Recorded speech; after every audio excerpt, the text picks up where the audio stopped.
and all. And of course, what I'm going to be covering in the beginning of the program today is just the horrific attack on Cracker Barrel.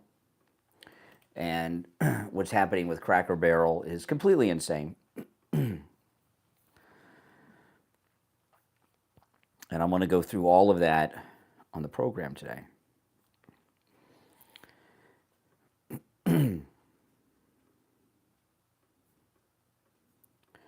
If you're new, this is where MAGA comes to talk. Make sure you subscribe. And I do take live calls. I'm going to put the number in just a moment and pin it in the live chat.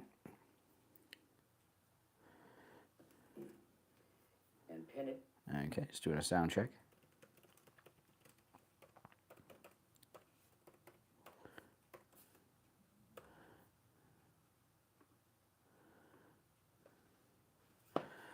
Okay, the call-in number is pinned in there. And I'm going to start the other stream a little earlier than I normally would. You know, I'm watching a lot of and this is what I'm going to start with. I'm watching a lot of these online influencers talking about Cracker Barrel, and they're all upset at the logo, which is wrong, what's going on, but they have no perspective. And I was watching Benny Johnson this morning. He's like, they changed the logo. I don't like it. Does he know why, other than it's a trending topic?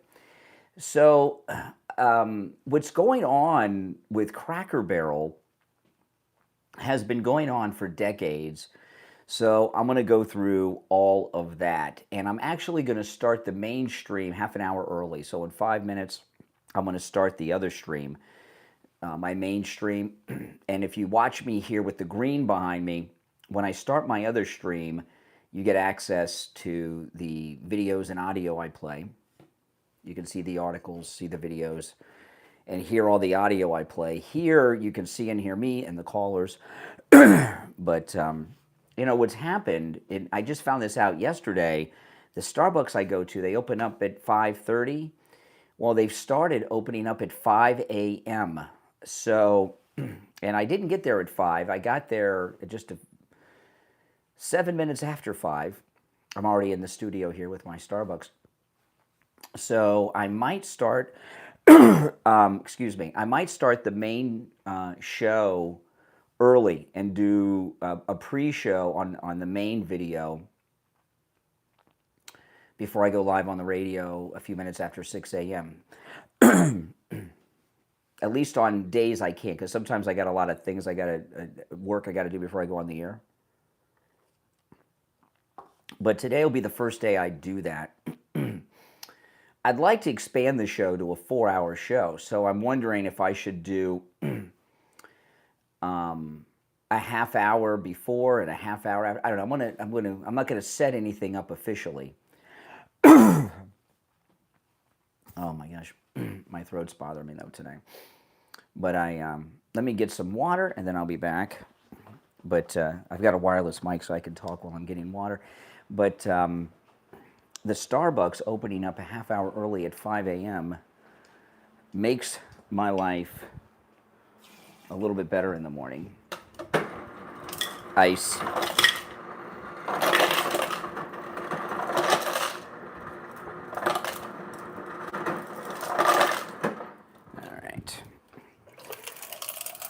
I've wanted to expand the show to 4 hours for a while. Some mornings I'm too busy to do it. But on days where I can do it, I might start doing that.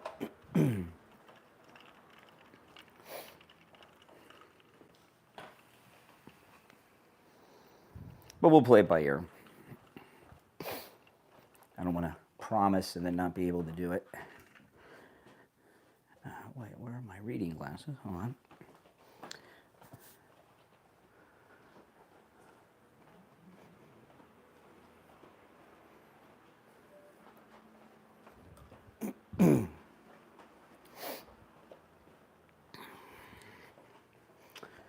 All right, almost ready.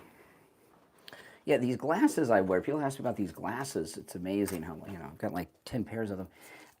I have 20/20 vision, but I do need reading glasses. So these are just reading glasses. And I buy them really cheap on Amazon because I lose them. I buy them by the box of about 10. And then as I lose them, I just order a new box. They're super cheap. They're like $1 a pair, $2 a pair. All right. So I don't know. What do you guys think about if I were, on days that I can, go to 4 hours? I'm going to start the other feed in just a moment. We used to do a 4-hour show. We used to be on from 6 till 10. So, yeah. But I don't want to make it official yet. I'm going to just slowly transition into doing it.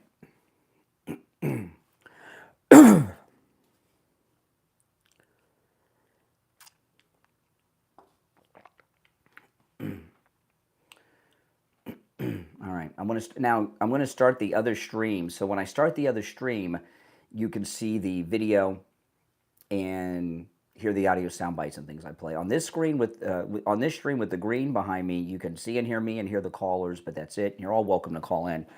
All right, let's go. Sorry, my voice is not woken up yet. All right, let's go. Welcome to the program, everyone. My name is Brian Craig, and this is where MAGA comes to talk. And of course, the lead story today is about this big makeover at Cracker Barrel, both with the logo and inside the joint. And, you know, I was watching this morning, early this morning, and I was reading some things yesterday from some of the influencers, in particular conservative influencers. And when the conservative influencers that I've seen are talking about the Cracker Barrel logo, they have no perspective on what it is that they're talking about. And you're going to get a full perspective here. You know, one thing I like about growing older, you know, when I was young, I didn't, growing old, people are old, you know, something you don't think about, you think you'll dread. And with age comes a lot of wisdom and perspective and context. And I just give you an example. I watched Benny Johnson did a video on this Cracker Barrel makeover.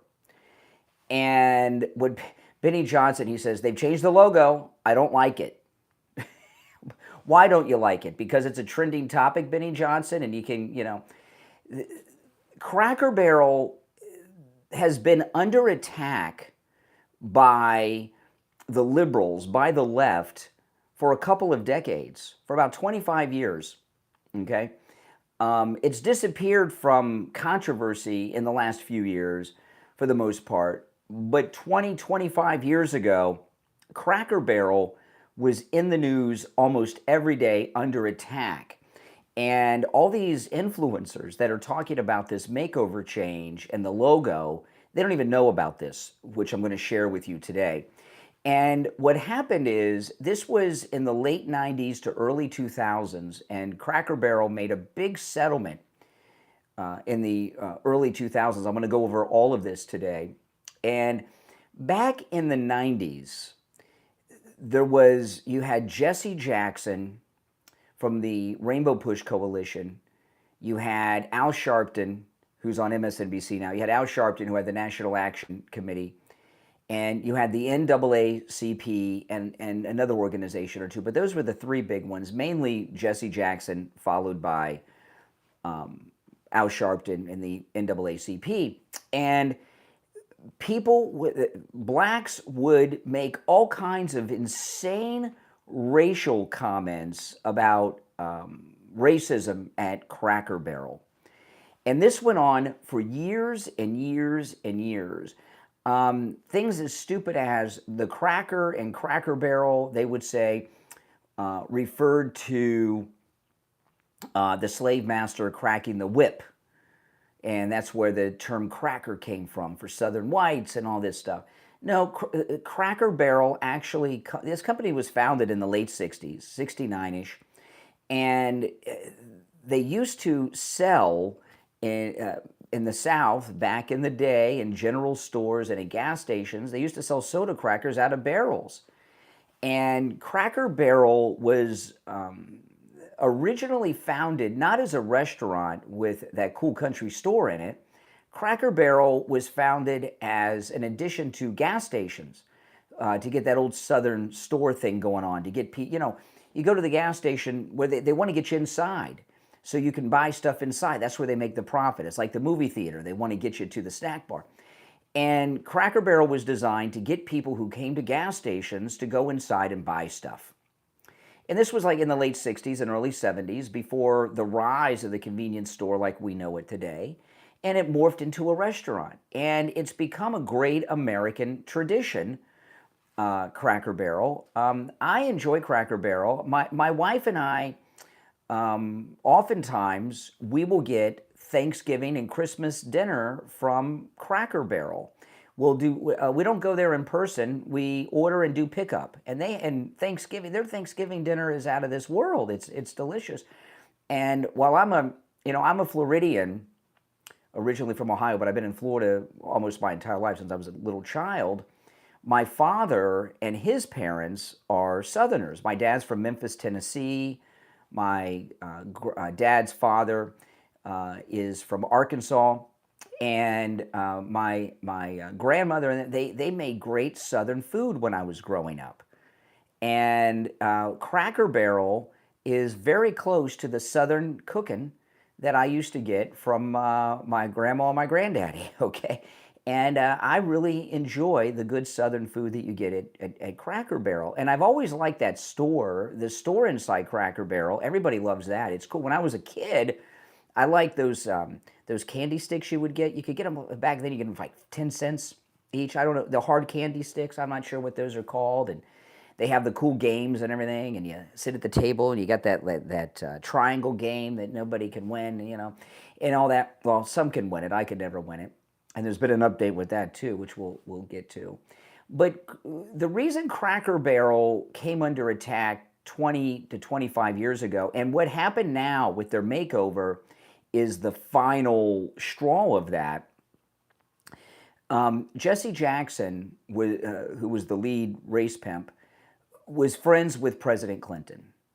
And President Clinton started this whole anti-Cracker Barrel thing because he empowered Jesse Jackson, Al Sharpton, and the NAACP with all kinds of bizarre claims back in that era, including Cracker Barrel. So blacks would go to Cracker Barrel and then they would claim that, ridiculous things, they would claim that they were racially discriminated, and while they were in Cracker Barrel, that the host would seat people based on race, that they were racially segregating the seating in the restaurants.